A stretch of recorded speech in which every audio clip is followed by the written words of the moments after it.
talk about knowing your skills, knowing the knowledge, having the basics right to then apply professionally to your job and your entire career so that you can meet different demands, right? Meet different challenges and overcome them. Really look at different projects and different directors and choreographers and see, oh, not a problem.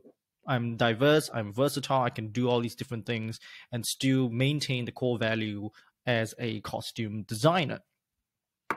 But then I also remember being a dancer, when I was being fitted on, sometimes I would have a costume on me where I know it feels horrible. It feels horrible on me. But when I look into the mirror, I just look great. But then I just go like, okay, you know what? It's fine. I want to look good for this project, so I'll just put up with it. But I know it was done badly. And I always feel like, okay, I don't know whether the technique of making something look good is lesser than that, than the technique of making something feel good, because when you feel good, then hopefully you can also make it look good. So I'm not sure about that. So bring us through a little bit of the technique of making costumes and all that. Have you ever had to compromise, let's say, the comfort of a costume on a person's body compared to the glory of the visuals, right? From far, people don't necessarily feel the comfort of the dancers on stage, but they can definitely see what they're wearing and be awed by the beauty of that costume itself. So we're talking about the perception of audience as well. The idea of care not just stops at the dancer's body, but it also goes into the audience and go like, oh my God, like they cared about the visuals so well that this is something that I can really, really enjoy. But on the dancer's body, it may be very, very different. So what are your experiences of compromise when it comes to comfort in comparison to the actual glory of visuals? Because ultimately, costume design is a very visual thing.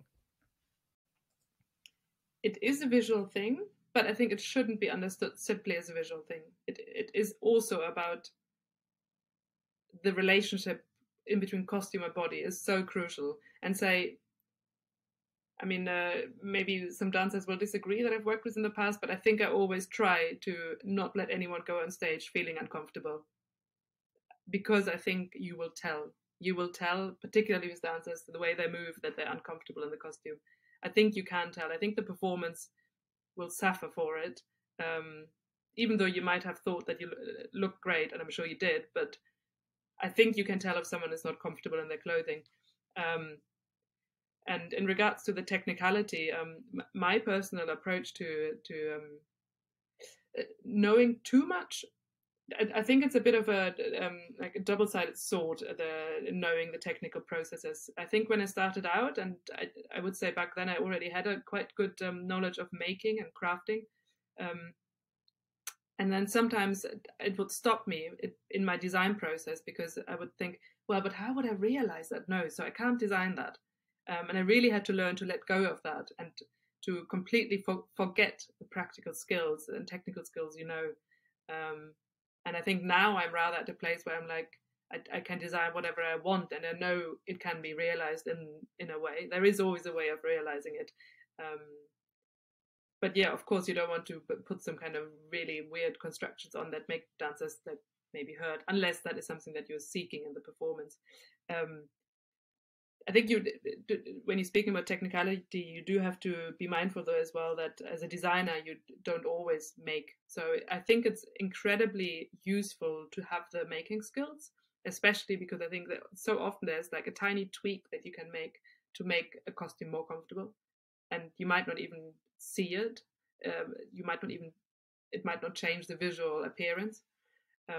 But yeah, I think there's like so often in the fitting room, you could just make a tiny tweak, like a pleat here, or like enlarge it there, lengthen it there, etc., to get that comfort for the performer. But to come back to that visual thing you said, I think it shouldn't be considered as just a visual thing.